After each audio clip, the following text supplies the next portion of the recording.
My friends, it's a beautiful evening here, live at the NASA Marathon to do what I call a GoldenEye 007 SpeedLore episode.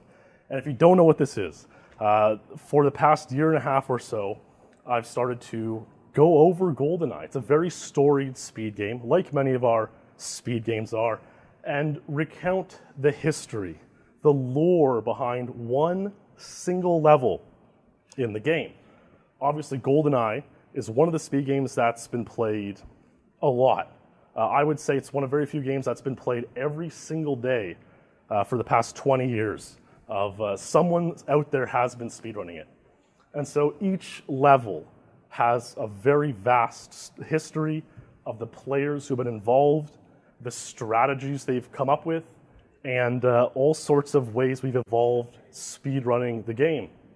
And it sort of embodies or gives a good example of just how much work and how much is behind just any speedrun, how much can go into it, as you'll see throughout this episode. This one will take you on some absolutely crazy paths. The level we're looking at is Control Agent. It's one of the last levels in GoldenEye, and one of the more difficult ones. People have a lot of issues with it. And if you don't know the level, we'll jump in, you'll see a run, and you'll see how it all plays out. The three objectives on this single stage Control Agent are protect Natalia, disable GoldenEye satellite, and destroy armored mainframes. And this is an interesting level because you kind of do the objectives in reverse, as you'll see. And one thing before we show a run here is, I remember being about probably 10 or 12 years old, and I kind of, as I'm sure many of us in this room or any speedrunning event were known to be a really high-skilled gamer in our middle school or whatever have you. I remember this one kid once showed up at my door, at my house after school, saying, "Hey man, I just can't beat Control. How do you beat Control?" And I said, "Well, what's giving you some trouble?" He couldn't figure out how to destroy the armored mainframes. So maybe now, almost 20 years later, maybe he's out there watching, and maybe tonight he'll learn finally how to destroy the armored mainframes and complete Control Agent. And now the very first recorded record of Control Agent was a 4 minutes 18 seconds. It's GoldenEye's longest level. And it was set by a man named Steven Zwartes. And he's quite an interesting figure, Zwartes. A lot of really old records are credited to him back in the day before even video proof existed. And so we really only have reputation to go on from way back in 1998 when he claims to have set 4:18. And the first run I'm going to show you tonight, though, is a good improvement over that by a gentleman named Randy Buikema, who would later go on to be a champion of the game. And this is his Control Agent speed run. And as you can see, for a run set in the year 2001, the quality of the video is quite interesting. No audio on this video. I think some people still, I don't know if it's an urban legend or not, some people believe that audio can be lost off of video files from 20 years. And I'm sure some technical guys out there will be out there to say whether that's true or not. But a very basic playthrough of Control Agent. In the first room there, he just cleared out a bunch of guards. Natalia won't leave her lift to clear out all the guards. He runs down here, he picks up these remote mines. He carries on through this part of the mission and just runs through the rest of the control. You're going to see him warp a door there. So if you switch weapons while a door's opening, Bond's position updates a couple frames later because the game's trying to process so many things, and you'll just warp right through. You'll jump through a little crack in the door. Randy comes back and retrieves Natalia, and now you're going to see the sort of iconic protect sequence play out here, where Natalia has to hack the GoldenEye satellite for 2.5 minutes, and you just have to sit there and protect her. And a lot of guards come by, and this objective, Natalia hacking the GoldenEye satellite, really comes on to be one of the most contentious of all objectives in GoldenEye history. We've tried for years things that could speed it up, things that could skip it completely. And as you'll find out a little bit later, that may or may not be possible. And you'll see Randy continues to kill the guards, protect Natalia. There are two types of guards who come into this room. And there's 4 total guards that are constantly spawning from this point onwards in the level. 2 of those 4 wear these little black hats. Those guards go after you, Bond. The other 2 guards do not have hats. They pursue Natalia and they try to kill her while she's completing this objective. Obviously not a very friendly thing to do, but you have to protect her and yourself for what seems like an eternity sometimes when you're on a world record pace speed run. And coming up here, there's about 1 more line of text Natalia to say. There's a guard, see, they're very sneaky. They blow at the glass there and try to appear and end your mission. And they do all sorts of, they throw grenades at you, which can be, I don't know who decided in GoldenEye it was a great idea to throw grenades inside buildings, but the guards seem to be inclined to do that. And so Randy used the mines that he had picked up on the mission, which kind of becomes a standard practice here, to blow out some of these glass doors, and these will give him access to some other parts of the level. And as we move on through the years, you're going to see some other sort of patterns or how the guys go about trying to move through the level efficiently. And you see Randy's up here really making sure no guards come. There you go. Okay, objective B is complete. And Natalia, after 2 more lines of text, is going to leave. Randy is coming through here, running through this room full of drone guns shooting at him. 1 more mainframe there is to blow up, and there's 1 more in this next room he's about to go into. There it is. And he blows it up. There's objective C completed, which is the frames. And now objective A.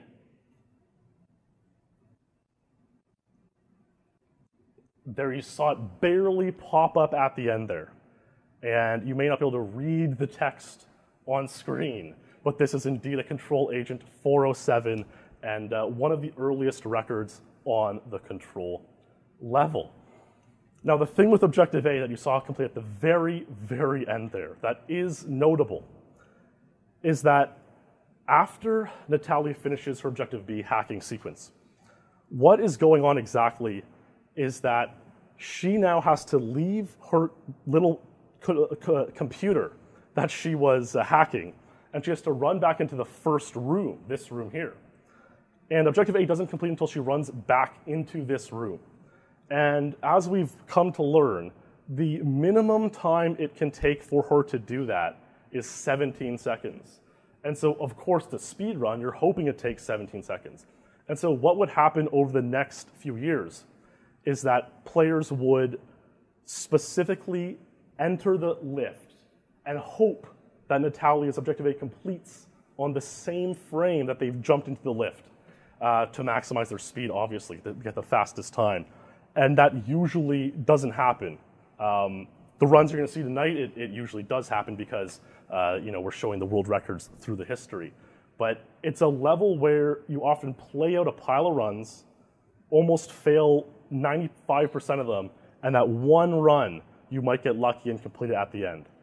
So we're going to move a little bit later. This is a Bryan Bosshardt run. He tied Randy's 407. And we're going to see the quality of video improve a little bit here. So you see him shoot Natalia in the head. That's a very interesting strategy that Boss has developed. A couple things are going to be different on this run that we're going to talk about. So he clears out the first room. Natalia has a couple of messages here at this console. And the thing is, you see there's several animations that she can act out at this console. Some of them are faster than others.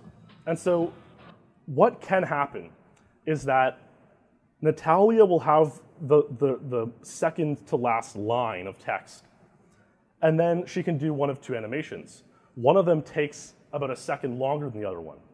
So what Boss did by shooting Natalia, once in the head to get rid of her body armor, and once in the arm, is that he's sort of controlled the animation. Shooting her in the arm takes over the animation she was going to do, and gives you a consistent, fast animation. And this was an interesting strategy that was developed around 2002 that improved the consistency of Natalia opening the blast door for you. One other thing that Boss is going to show off here that makes it quite distinct from Randy's run is he's going to use the mines to blow up glass there early and run up the stairs and retrieve Natalia at this point. Pathing through the glass, as opposed to running around and upstairs like Randy did, saves about 3 seconds. So quite a substantial deal that Boss has done here, quite a time save. Now that shot on Natalia, another shot he made there, was in a belief that if you did the same kind of animation trick, you had a set animation, a set reaction, she would more quickly, or at least more consistently, start hacking the objective B. It was later turned out that that shot is completely unnecessary, so you know, Boss having a little bit of extra abuse on Natalia there for no good reason. But what can you do when you're young and you don't know how all these strategies get hashed out? You can do some things that don't seem to make a lot of sense looking at it years later. And so again, we'll see. Look, Boss is having quite a chaotic time here on this Protect. But you know, the Protect is more or less the same thing. We're going to skip ahead and see how he does the ending of this mission. And again, you'll see probably Objective B come up in moments. I expect at this point, Boss will run up and open a door for Natalia, which again, I mean, makes sense. Obviously, if you open a door for her, and especially there's these doors in this level that are very slow opening upwards, these brown doors. And obviously, if you open the door for her, she doesn't have to open it and wait herself. So this can further improve the chances that she will get back to the lift in 17 seconds. So if we see when this message fades out, I saw on my player said, you know, we're at the 3:44 mark on this video. So I'm expecting Boss will jump into the lift at the 4:01 mark, which is in 5 seconds from now. We'll see if he does that. You see all this chaos is going on, and he just runs right in. You didn't see Objective A complete come up, but it did complete while Boss was exiting the level. In the fade is the term we use. There we go, Bryan Bosshardt, only a 4:06, right? You would think with those new innovations, those new strategy developments, you know, a 3-second time save on routing through the glass, that Boss would have saved more time. And you know, later he would. He was pretty new to the community at the time. Boss, of course, if you don't know, would go on to be one of the great champions of the game only a couple years later. But you know, Boss at this time in October 2002. Only a few months later, in January '03, Wouter Jansen, another legend of the game, would lower this down to 4:04.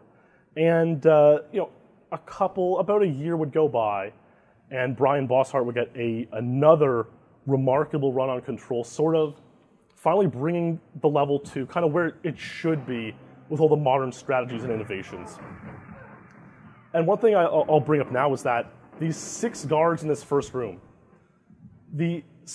Natalia doesn't exit that lift and say, "James, you're wonderful," until not only the guards are killed, but their bodies have also faded out. You know, in these old games in GoldenEye, the guards' corpses don't stick around for very long. They fade out pretty quickly after they die to free up memory on the game.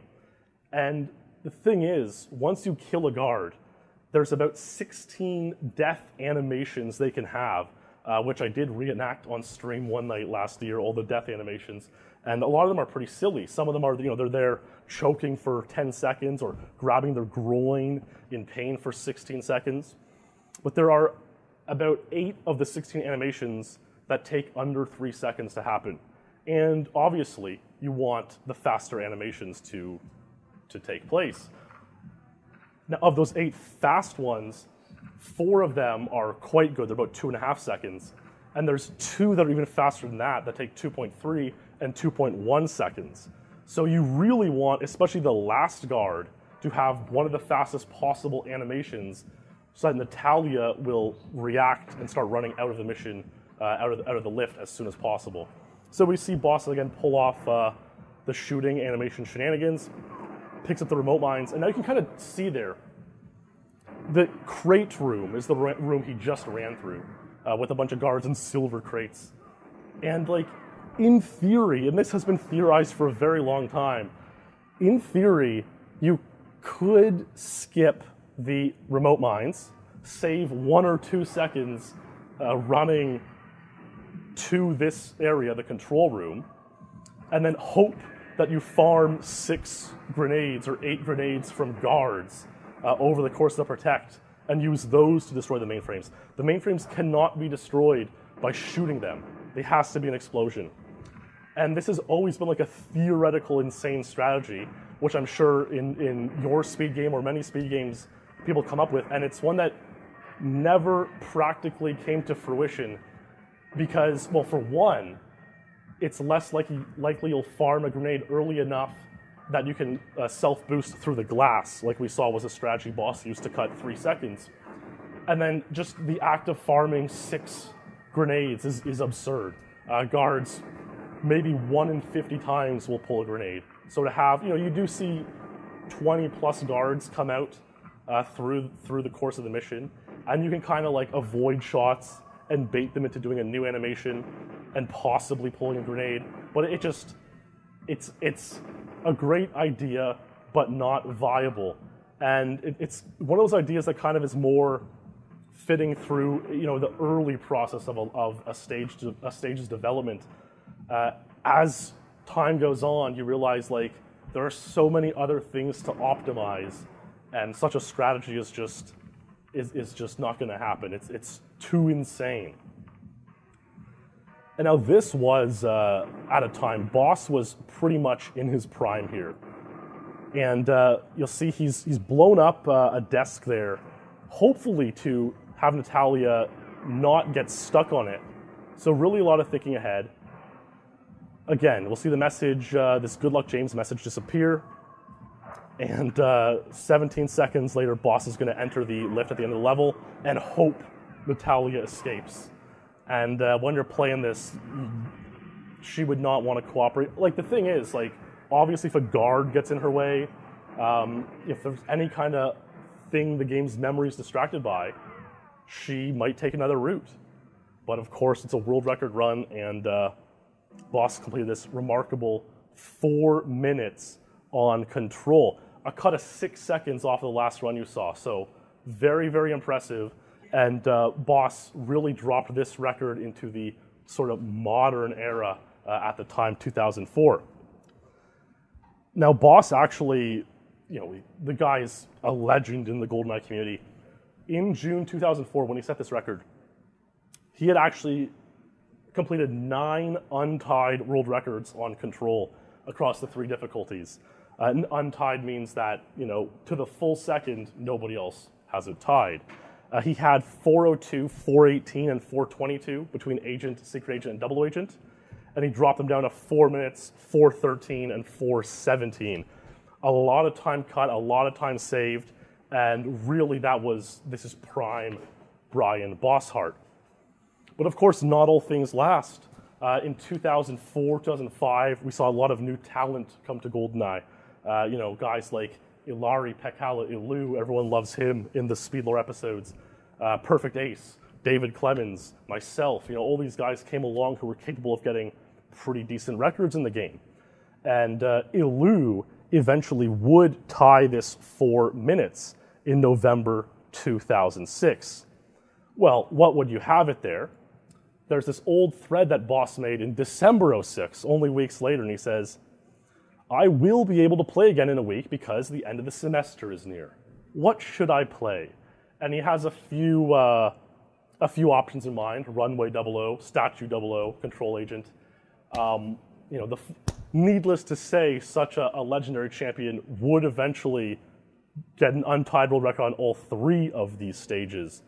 But he did indeed play Control Agent right after he was suggested to in December 06 on a break in between his schooling, and he would get this run. And again, a very clean first room, very quick Natalia reaction, And more or less the same strategy that you had just seen, but just more optimized.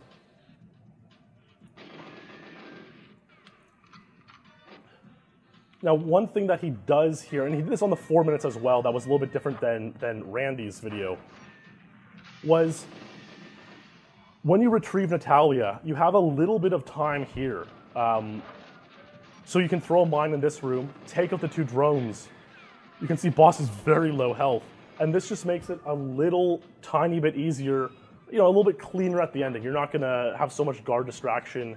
Your run to the mainframe's going to be more consistent. Just less things to worry about compared to Randy's run, where he doesn't do that, and now he has to combat these guards and drones at the very end of the level while Natalia is trying to complete, making it much more chaotic. So that kind of, if you leave this area of control while Natalia is busy hacking, she stops her action. She gets mad at you, she yells, and you lose time. You lose as much time as you were outside of this sort of, semicircle around Natalia, protecting her here. So as long as you can get out, throw the mine in the drone room, blow it up, take care of it, and you can do that and get back into this zone before Natalia begins her hacking, you're all clear. And sometimes, not usually on Agent, but on some of the other difficulties, things can get kind of messed up, and you'll lose a really good run by taking too long outside this area. But alas, Objective B completes, Boss going on this same kind of classic route, opening, and it became kind of a standard path here. As soon as she completed B, you would leave. Now at any point here, she's still at the computer hacking away, and guards can spawn and kill her in that time where you've now left her area. And so it's very risky, and oftentimes you'd have a record pace run right to the end, you'd leave because that was the strategy at the time, and guards would kill Natalia, a few messages later, and that's a tough way to lose a run too. But here's Boss's new world record from December 2006. Control Agent 359, and that's a pretty remarkable time for sure, because it had actually been so long since GoldenEye had seen a world record in the 3 minute, that started with 3 minutes. It had been since about the year 2000, 1999. And, Statue, the next longest level, takes about 2.5 minutes. Control was over 4. And so Boss broke the 4-minute barrier, which was pretty cool for sure with this sweet 359. All right. So now we have a little bit of a story before we can progress any further. So there are some guys in the community, everyone's kind of known for different quirks. It's speedrunning. Everyone has a little quirk, to be sure. And one of the other top players, David Clemens, would come along, and let's see if I can pull up a picture of Clemens here. Okay, there's a good pic of. Let's see. Here we go. Let's see if this one comes up. All right, look at this guy. He's a beast. This David Clemens. So quite a guy. Of course, he didn't look like this back in 2008 quite yet. It took many years to master the human form like he's done. But one thing that he wasn't so good at doing was recording his video game play, his speedruns. If you know me, that's something I'm kind of known to be a bit of a stickler for these days, is having runs recorded in good quality proof. It's imperative to a healthy speedrunning community. And so over the next couple years, Clemens came along, tied Boss's 359 a year later in December 07. Perfect Ace. Let's pull up a pic of Perfect Ace as well. He's quite an interesting guy as well. He actually resides in Pakistan, which he's maybe the only speedrunner in the world who lives there, despite its large population. And it's just kind of so unexpected. We didn't believe he was real at first because he was such a great player, incredibly talented, as you'll find out later in this episode.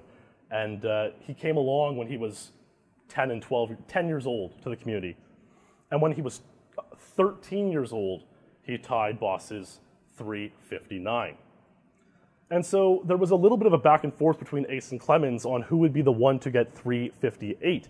Not that any new strategy had came along. And you can see that over these years, only 1 or 2 seconds now has been cut on this 4-minute level. Obviously, pretty challenging.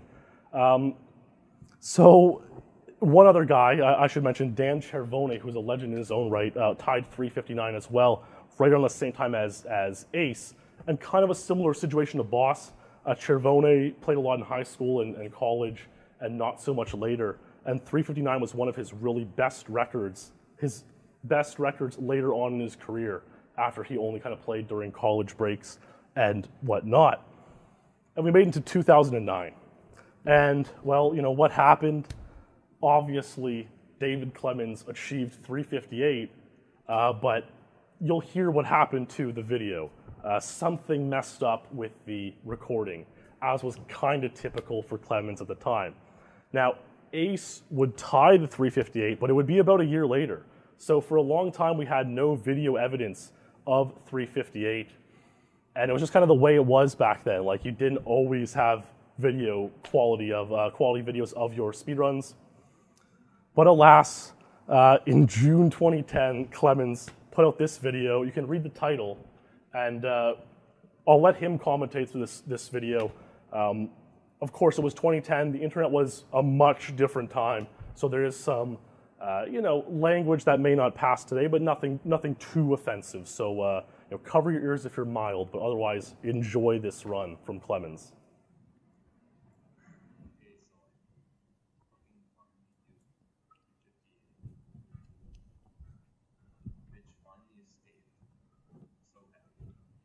Are they hearing it okay, or yeah, let's crank it. Turn GoldenEye on. First fucking try. Except so you can see even there, he's kind of was playing the level. You can having some VHS troubles. There's like colors on the screen for my VCR.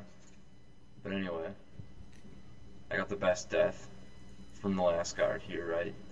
I think I could have got through the guards faster, or maybe the second or third last guard died a slow death, because it didn't seem like my start was as good as it could have been, but it was still pretty decent, and I knew it was a solid 3:58 pace, so I was content. Good nat shot. I think this part was really nice. Good, nice mine pickup, nice turn. No boost, pretty surprising, considering good warp here, but I had a small stuck there, and I didn't get through that door that well, but the glass is really nice, and yeah, lured out fairly quickly, so not bad. Normal, just throw it and shoot the left one. Yeah, the right one didn't blow up, so I ended up getting stuck over here, but also I usually do a pause after her message comes up, and I use the watch clock to like determine my pace,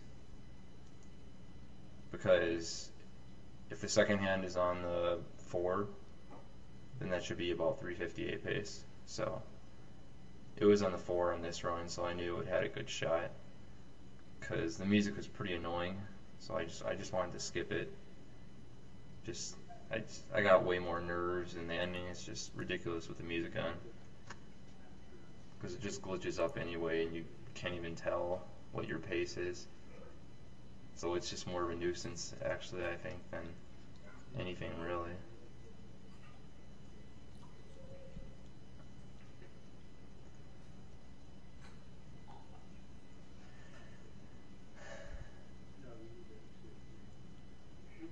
When I first got this time, my VCR, the remote, the batteries were dead, so I wasn't using the remote to record, and I couldn't get the display thing up that shows the timer and everything. So I left the TV and I turned the VCR off. I went to talk to Glenn Stevens on AIM, And then I came back and started resuming the session, and I forgot to hit record because the timer wasn't on, so I wasn't sure if I was recording or not, and I just assumed I was because I forgot I hit stop. And then I got 358 like the first run, so yeah, I don't know, that I think going up that stairs might give better nat odds for some reason, because I know Ace did that on his 358, so I was just fucking around trying to copy him because he said he had some decent odds, so I was just trying to mimic his run a little bit, and I think it helped because it's had a very good ending anyway. But after I got this, I went to talk to Ryan White on AIM and told him that I thought I got 358 because I was afraid to look at the time. I switched to it on the run, but I didn't look at it. I just left and started talking to Ryan. So that's pretty funny. And then after I left the computer, I went and looked at it finally, and then I saw the 8, and I was just like, fuck, yeah! But, yeah, that was a good ending. It's hard to, I don't know the timing because that fucker shot me by the mainframe, so. But I think it was a flat 17. It must have been, because it felt like all the extremely high 358 fills I had, so. I definitely think it was a very high 358, 0.99 infinity for sure. But, yep, there it is. Fucking finally. Never gonna play this piece of crap level again, so. Well, Agent, anyway. But the suffering is over. Thank God. There you have it. Some pretty good commentary for the time, 2010, although we got his first one in 2009, and quite an interesting story. He wasn't sure if he was recording or not because the batteries in his VCR remote didn't work.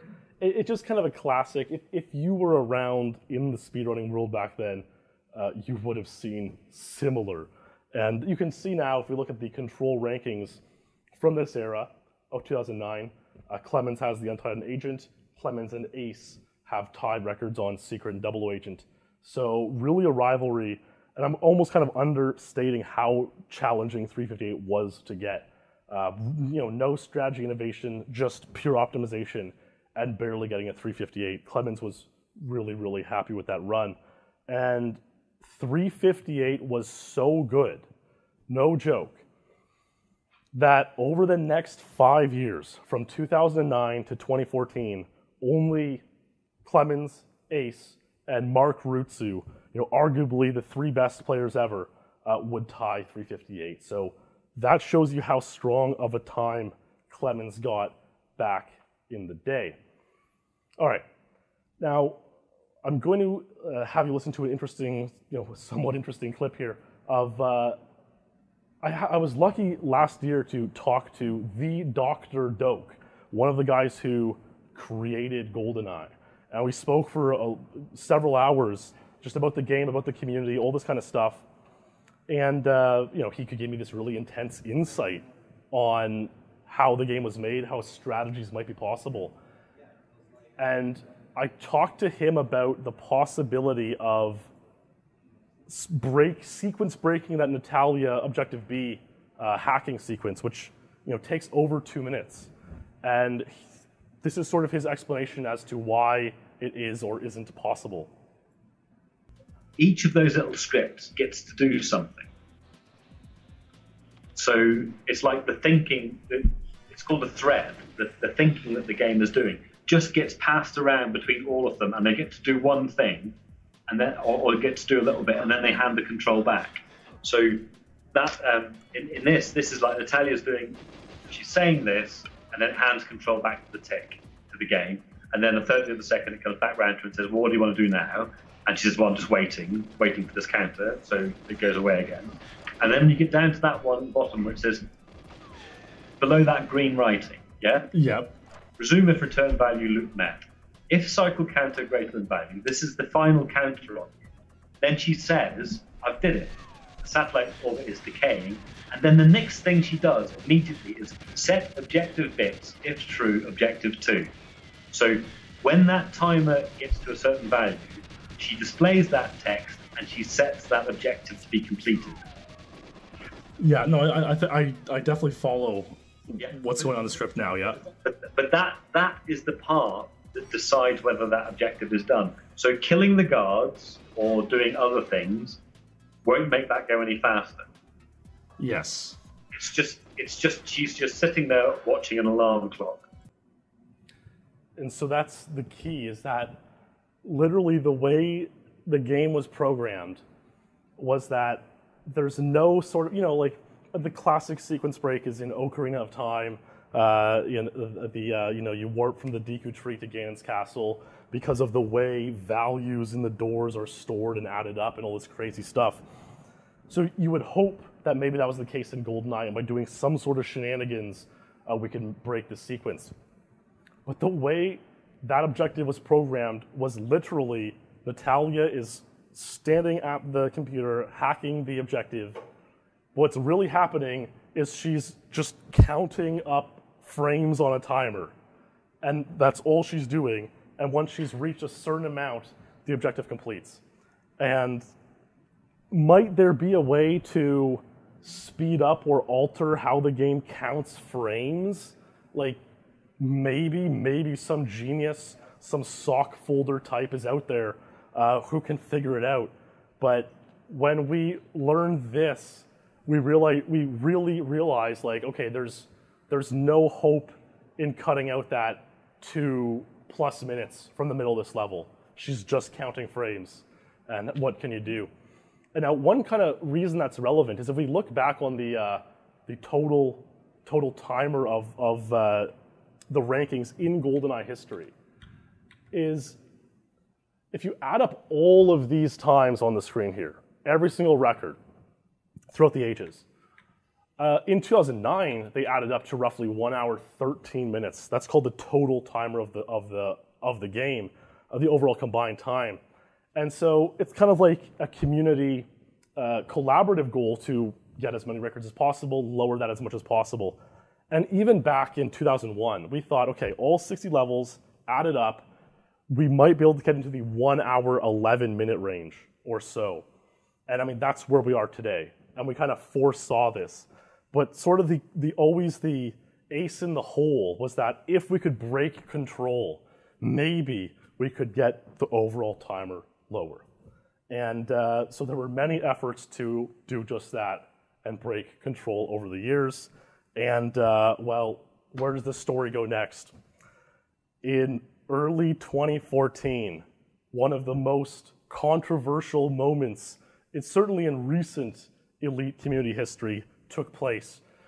A gentleman by the name of Trent Hovis, who you can get the vibe right on, is, a unique guy, we'll say.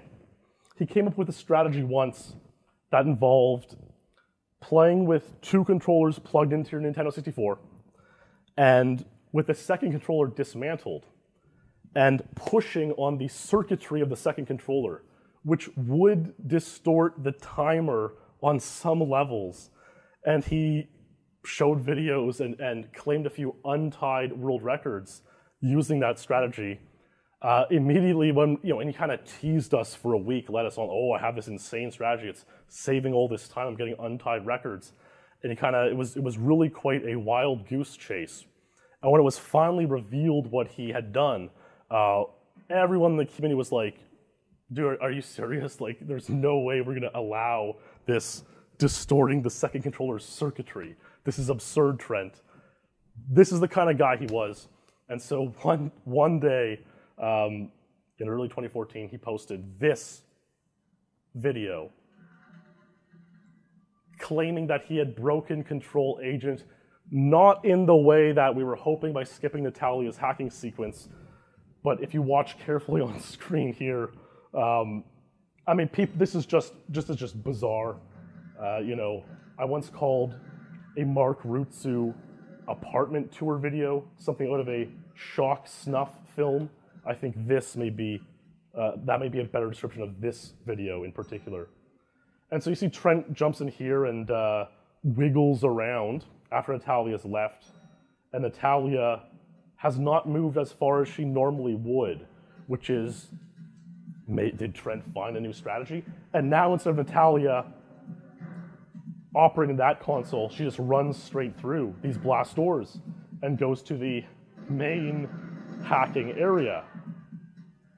You know, doesn't seem to be the sequence break we were looking for, but indeed some sort of sequence break has apparently taken place here. And now Trent, see where Natalia was saying, James, I need cover doing this? That's the message that you get if you're too far away from her during her hacking sequence. But because this obviously would save more time, it's not a big, you know, he's still winning overall, even though he had to backtrack for the remote mines. And so Natalia's going to start her hacking sequence, and the level is going to proceed as it normally would. And now the protect here, you know, it's just a standard protect, nothing too interesting happens. And here we go. So objective B is completed, we skipped ahead. And we're going to see Trent finish the stage. So because he had to backtrack for the mines, apparently, this room is not cleared out anymore. But he runs through and doesn't take too much damage either way. I think he waits for objective A complete on screen here as well, which is kind of troll. There it is. Jumps in.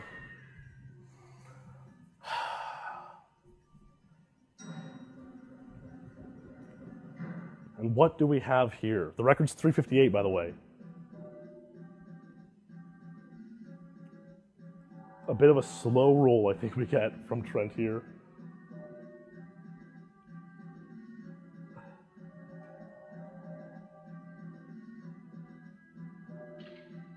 .352 control agent. And so I always bring up our hapless pal Jimbo, who's a longtime leader and a top 10 player in his own right. Trent texted Jimbo saying, wow, here's the video, pay up, I broke control, and time will be posted on the ranks soon. You know, and then Jimbo spends literally his entire day attempting to recreate the strategy that Trent allegedly invented. And you know, Trent wasn't telling us anything, so many people in the community were just streaming GoldenEye, seeing if they could duplicate what he did. Here you go. This is Jimbo's post here. Trent texted me at noon at work, said, "One in Untied, control's broken, new strat. You have 2 hours before I post the vid." And I feel bad, I would say, because like if we find some post from me, it's like I'm just here showing the proof policy and why this can't stand, and saying, you know, Trent's a troll. I said, in a way, I say he's a true performance artist, which is kind of interesting. I knew this was a ruse from the get-go, but there were a lot of people who spent all day. You know, imagine you have a day plan. You're going to go grocery shopping, going to hang out with the family, going to do whatever you got to do, and then all of a sudden, oh my God, new strategy, go get an Untied, boys. And now you drop everything and spend all day playing GoldenEye. That's the life of a speedrunner, and that's what Trent baited everyone into doing. The run was revealed to be a ruse. He allegedly spliced like half the screen where there's the TV, and there were 3 splices in the run. He, you know, went on to explain how it was actually a very difficult thing to set up, and he had to, you know, back Natalia up carefully, back, you know, to make her further into the room, and then proceed through the blast door, and how you know, really what sort of a magic trick this was. And some people were like, oh yeah, like Trent, cool stuff. You know, I love the presentation in the video. That's a true quote from this thread. I can't dig too far into this thread though, because there are some, you know, there eventually it gets a bit NSFW images in there. Quite a flame thread, a classic internet troll fest. I will post it in the description of the YouTube video for you guys to check out. I know a lot of people love reading these ancient flame wars, so that is a good one for sure. people, I suggest Trent should be banned from the community for having done this, this ruse, wasting everybody's time. Other people are in there defending him, and it's a fun thing to read.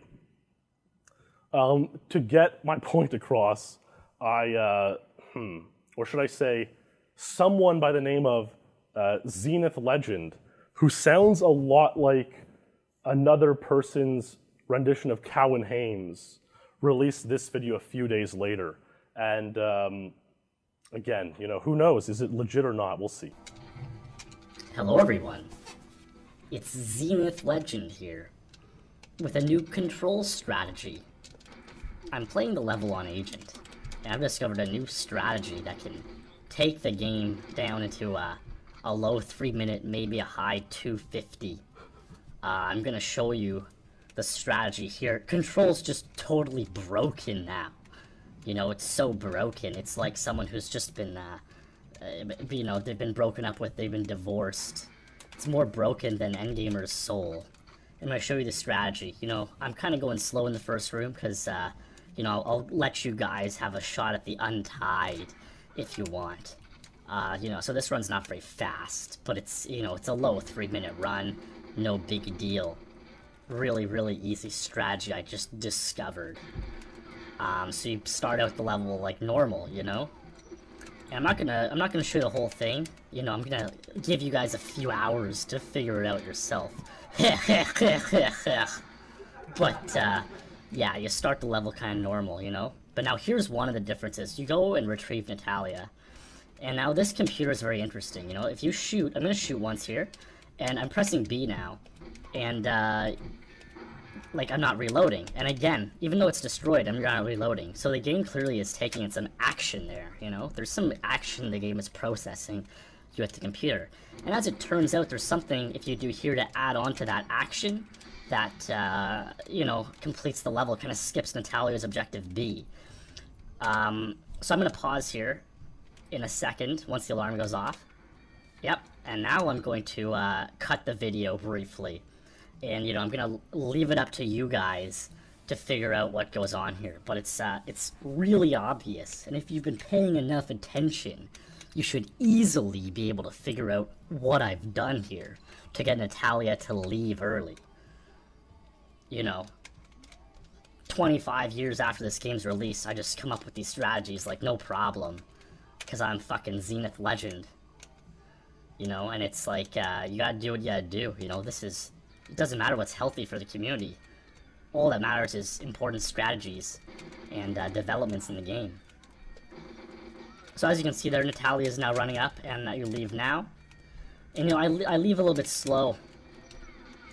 Again, to let you guys have a shot at the Untied World Records. You're not going to see Objective A complete on screen. Because, you know, it's like, kind of like the train. When you beat train, you don't see Objective B completed for saving Natalia. It just happens, and that's what happens when you sequence break, which is what I do, you know? Fucking Zenith Legend. They're gonna call me the fucking sock folder of GoldenEye. I'm just that great. So yeah, you know, whatever. Blow that shit up, Objective C completed. Nail the fucking warp. And there we go, there's the fucking cutscene. Completed.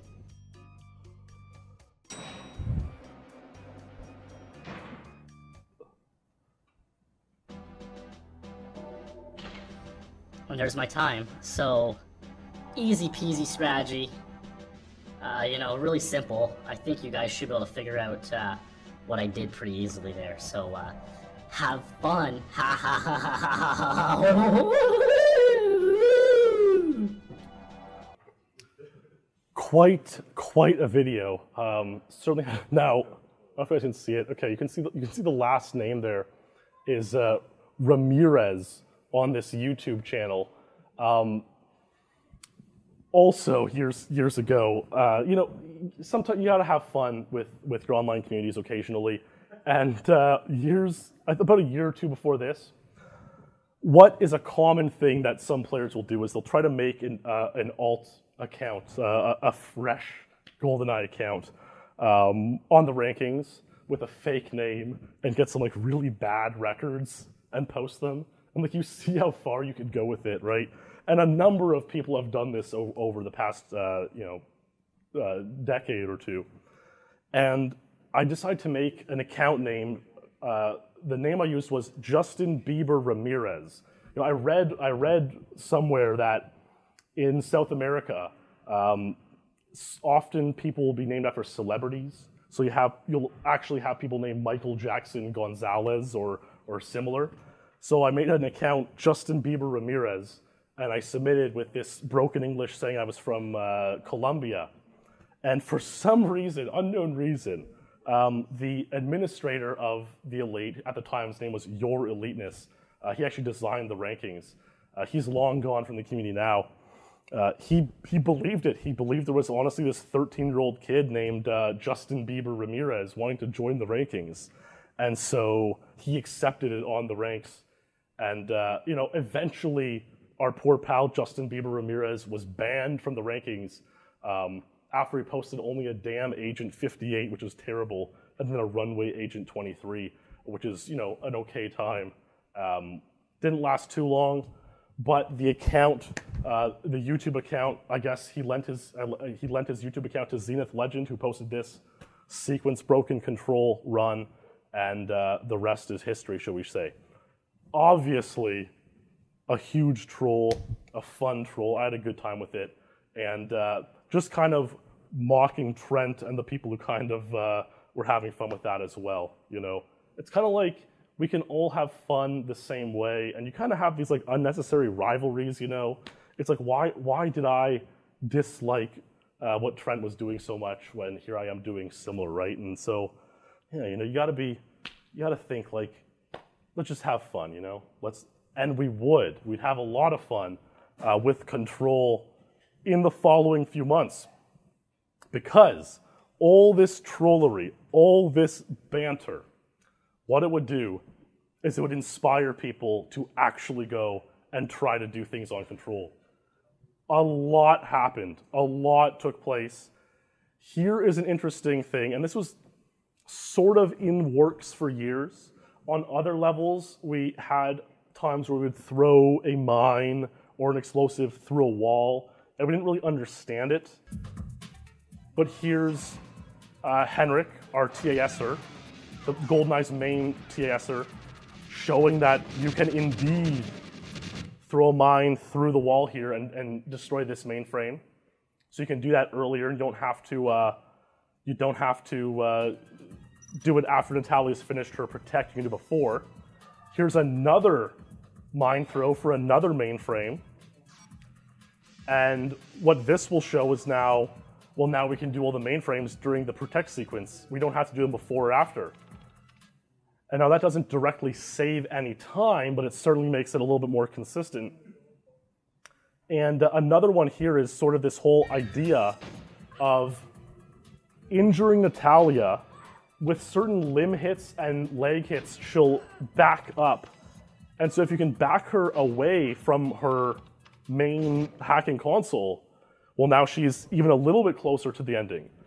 And now she can escape even a little bit faster than the 17 seconds, maybe a low 16 she can escape.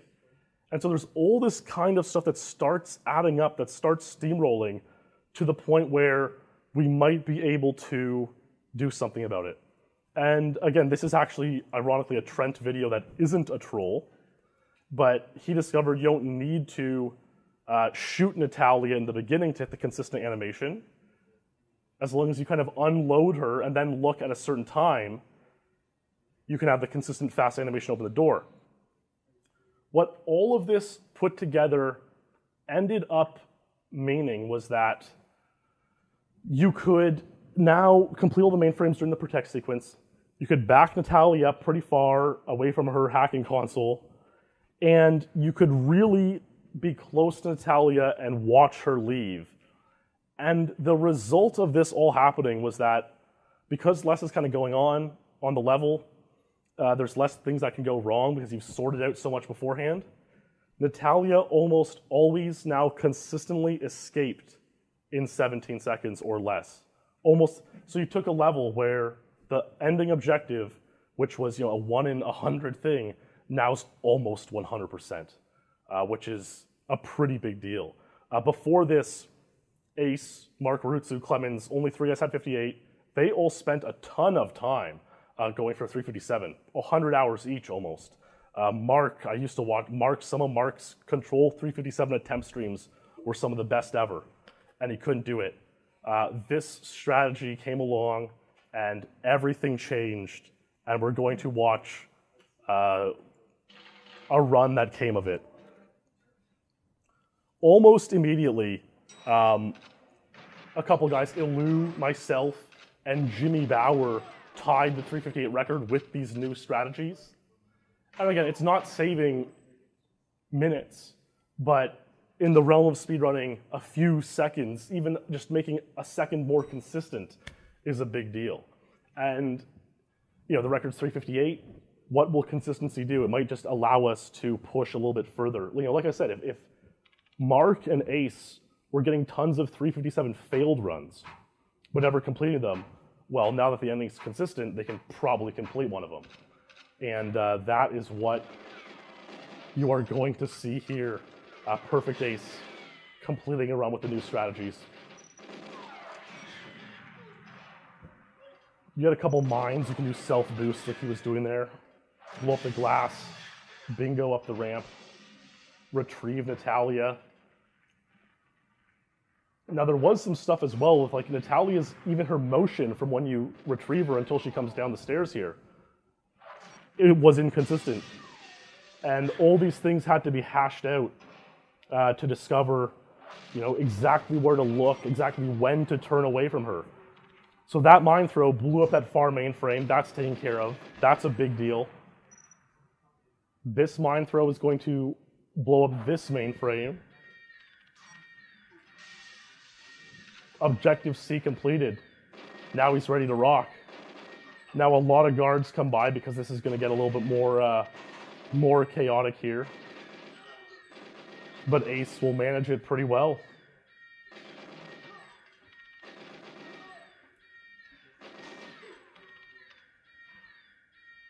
Now oftentimes, you know, especially back in the day, especially, you know, in the heyday, 06, 07, some of you who have seen my SpeedLore episodes before will know, on Aztec, for example, Ilu made a lot of really crazy, interesting videos, you know, edited in Windows Movie Maker, but kind of have like a funny plot or like a cool song to kind of celebrate or make a big showcase of his Untitled records. And so it's kind of become a tradition to at least make a music version of your, if you get a good Untitled record, to put a song in a version of the video. Obviously this is not the version with a song in it. However, the song Ace used in his 357 Control,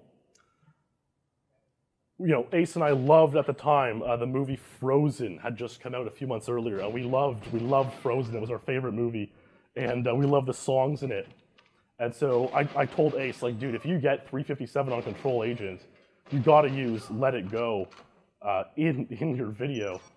And the thing is, the song Let It Go isn't 4 minutes long, so it didn't quite fit. And I said, you know what, just use some kind of, you know, fill it in the beginning, put it in at the end, and the result, which again, I'll link it in the description of the video for sure, is a thing of beauty. Watching this run set to Let It Go is unbelievable. Obviously, I can't show it to you guys in the marathon setting, but truly special.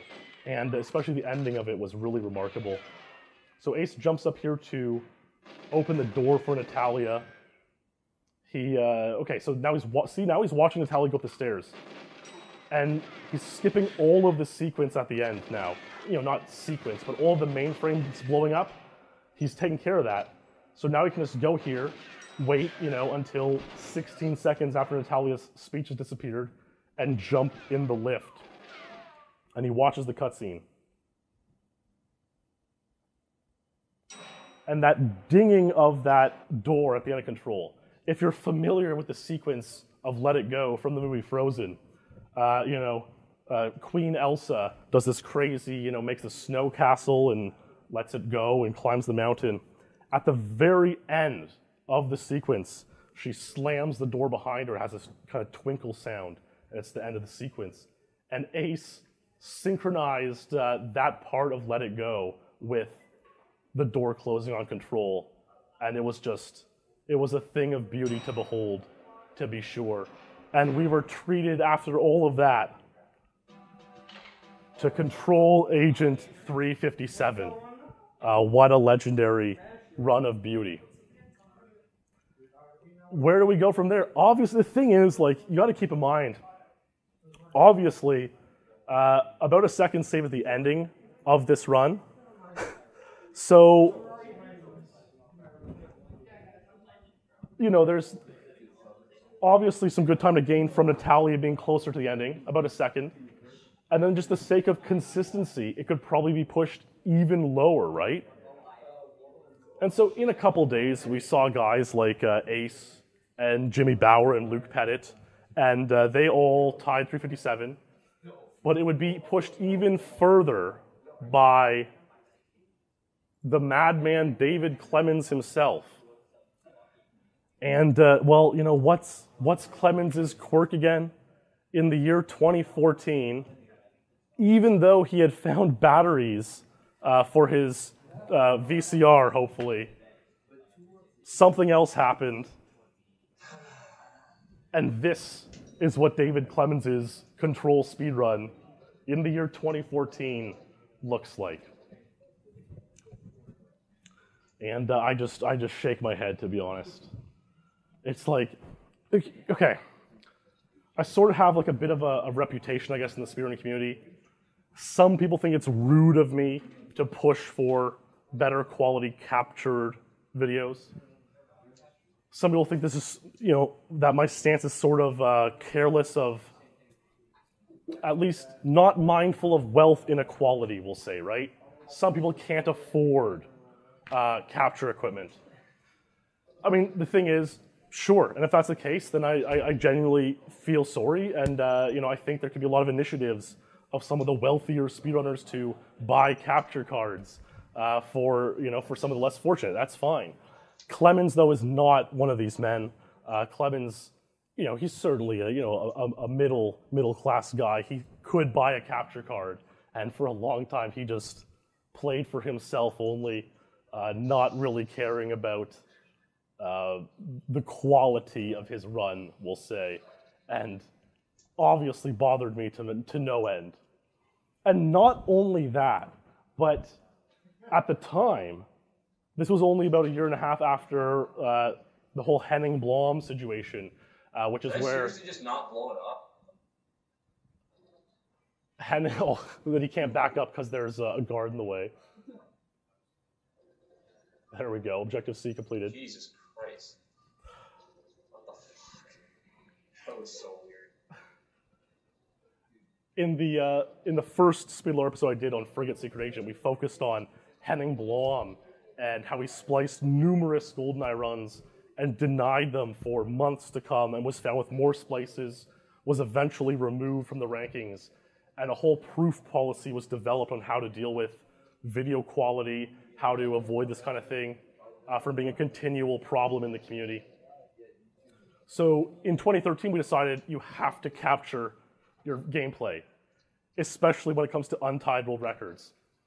And Clemens was going for an untitled record. He knew it wouldn't count on the rankings if he got it, but that didn't prevent him either from playing for an untied in this quality.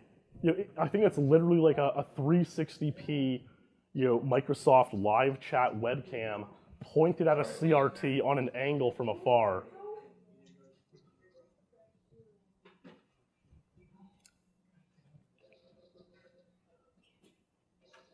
I mean, hopefully you'll see a happy resolution to this all, but you know, you can make it out. You can make out the run. You can see he's backing up Natalia pretty effectively. She's making it a good distance away from her desk. You know, of course, the game still thinks she's hacking the computer that she's standing, you know, 20 feet away from now, which is kind of funny.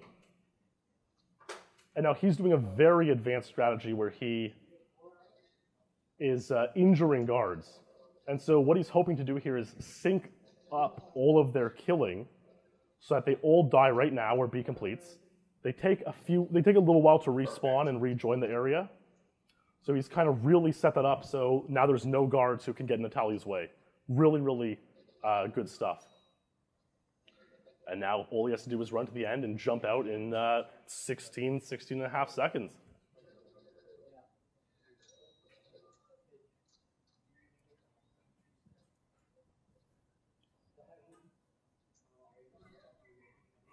Wow, okay. Another 357? That's like 2 in 30 minutes. What? Oh my god! I got it! I got 356! I got it! Yeah, baby. Holy shit. Holy shit. That is nice.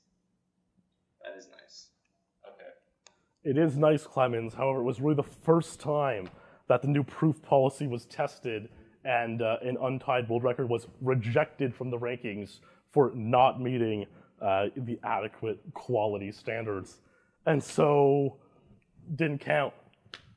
Tough luck, Clemens. And he didn't, because Clemens had been playing his control sessions like this, he didn't even have a 357 in good enough quality. So he was back rolled to 358. Such a shame. And, would Clemens learn his lesson?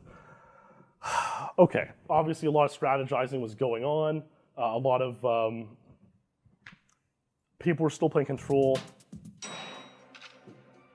Luckily, our hero Perfect Ace would step up.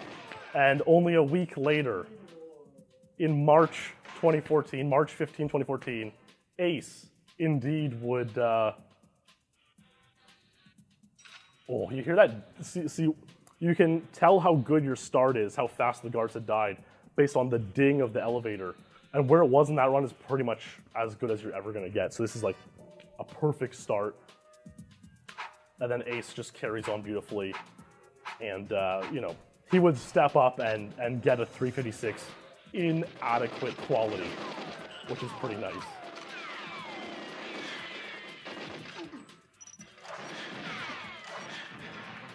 Now, one funny thing with Ace's his overall existence really, but especially when it comes to me is, I'm a top 10 player in the game.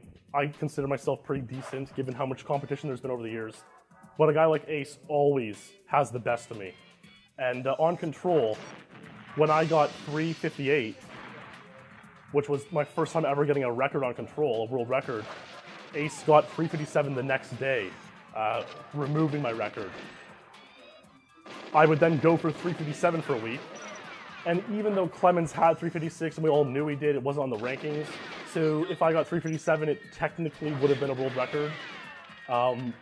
I would get my 357 one day after Ace got this run. And so yet again, Ace just gets the best of me. And it's like your kryptonite, it's like Roger Federer just can't beat Nadal, and it's just like that with Ace. But Ace pretty much does it to everybody. There's no one that can really get the best of him. And we've seen that recently too. Ace has recently come back to the game after about a year of not playing it.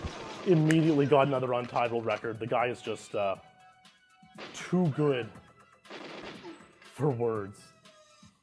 All right, we'll skip ahead here. He's probably pulled Natalia a very far distance away. Look how far away Natalia is. Clean path to the stairs. And again, Ace is pulling the shooting guards in the feet strategy to synchronize their deaths and respawns. And he can wait here for Natalia to move. Looking down, Natalia can spin around, which doesn't sound like a big deal, but takes about half a second, and so her leave is not ideal. Looking down again, unloading her temporarily avoids that from happening. Just masterfully played by Ace. And again, he just has to believe and jump into the lift at the right time. He does. And here you go.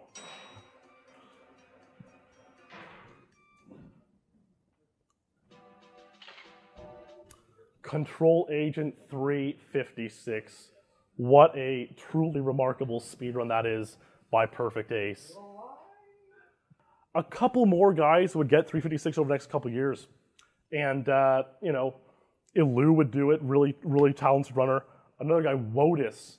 Some of you will know Wotus from, he was originally an Ocarina Time runner, moved to GoldenEye.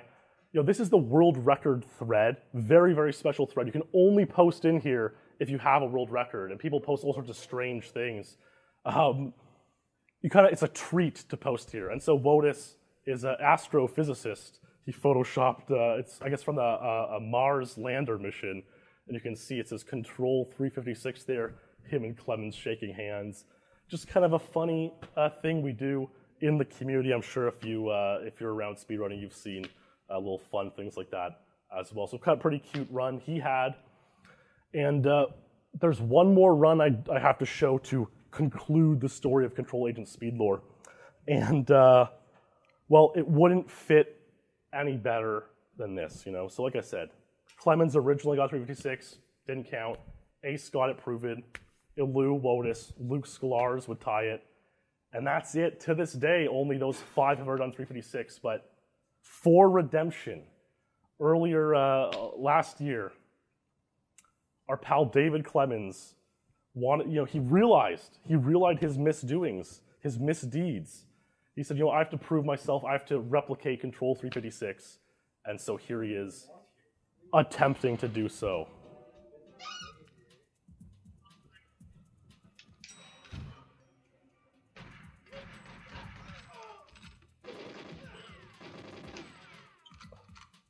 What is this? Wow. Really good start, obviously. Crazy. You can hear the ding is pretty high up there with Natalia.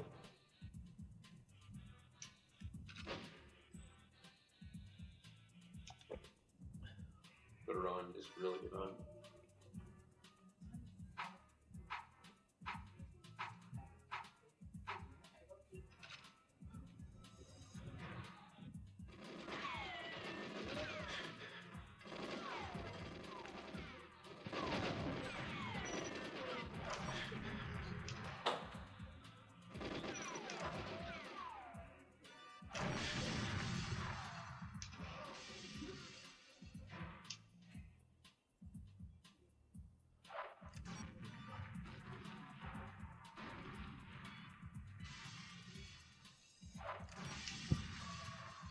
Now you see Boris's text up on the screen there. If you kill him, you fail the mission too, so it's never really happened on a really good run, on Agent at least, but you can occasionally get trolled by Boris, dying in an explosion or something of the like.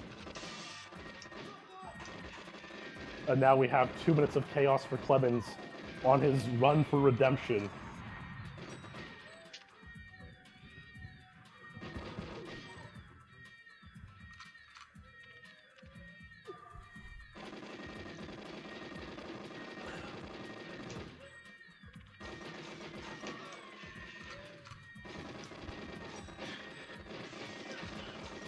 So much chaos going on. If that guard who broke the glass hit Natalia, Clemens wouldn't be able to back up Natalia as efficiently. And it gets really complex because you know you can shoot her like 8 times or 5 times right now. If a guard shoots her, you have to kind of guess how much damage he did and adjust accordingly. So it really gets messed up.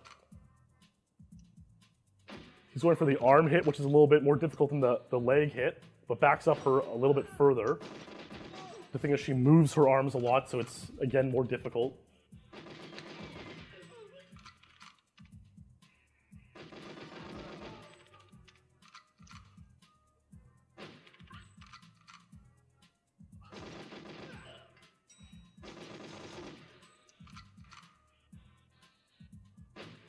Okay.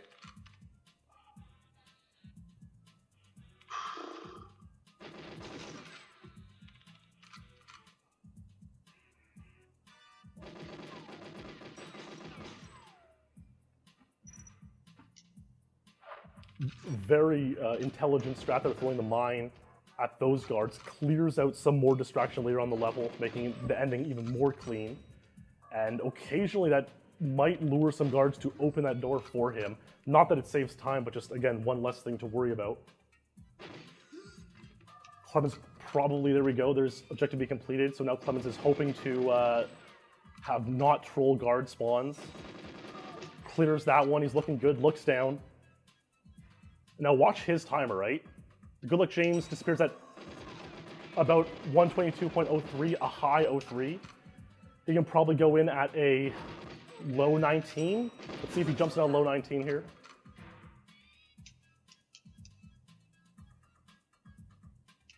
Mid 19.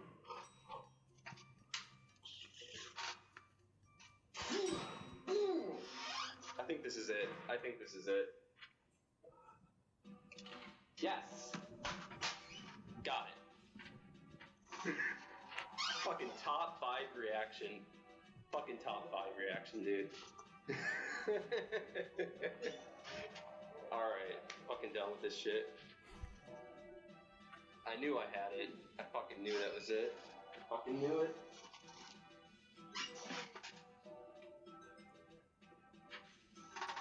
Dude, that ending timing was so clutch.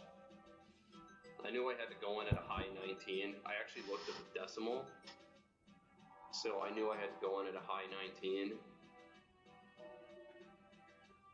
So I waited. I fucking waited. I did exactly what Goose said, and I fucking waited. Exactly what Goose said. I was in chat advising him, you see. It's... Yeah. Take the shirt off. Fucking... Alright. And there we have it. And maybe there's no more fitting run to end on than Clemens getting redemption, getting his 356 again in good and acceptable proof quality, and taking his shirt off for the world to behold. If we look at the control rankings today, you'll see again, Clemens is actually now recredited with being the first to get 356. It is maybe the topic of debate for some people. Should he be credited with his duplication and good quality, or did he now prove his original one? But you know, that's neither here nor there, certainly. And you see 5 guys have the 356. Looks 18 have 357 or better. So who knows where control will lead us now? Obviously, the impossible sequence break, proven impossible by one of the game's developers. Everyone still wonders, though, you know, speedrunners have a way of making the impossible possible, right? So is there more time to be cut from Control Agent? Are there more strategies, more even smaller time savers to come along? Quite the tale from beginning to end. I certainly hope you enjoyed learning about Control Agent. And it was really a fun time sharing all of this with you guys here at the NASA Marathon. Definitely a huge thanks to the marathon, to our pals at Nigleria. What a guy, especially. You know, the guys allowing this sort of thing at their event. I know it's kind of a, who knows what Goose is going to do with his SpeedLore, but hope you enjoyed it. And especially this guy, Dark Aries, is a legend on the tech, making all the screens fit. Certainly not an easy job making it all work out. So thanks, guys. And if you do enjoy this kind of speedrun commentary, this speedrun history, definitely subscribe to my YouTube channel, R White Goose. A ton more of it there for you. And I will follow up with another SpeedLore episode in good time. So thank you all for watching. See you soon in the next stream or video, and stay true, my friends. Stay true.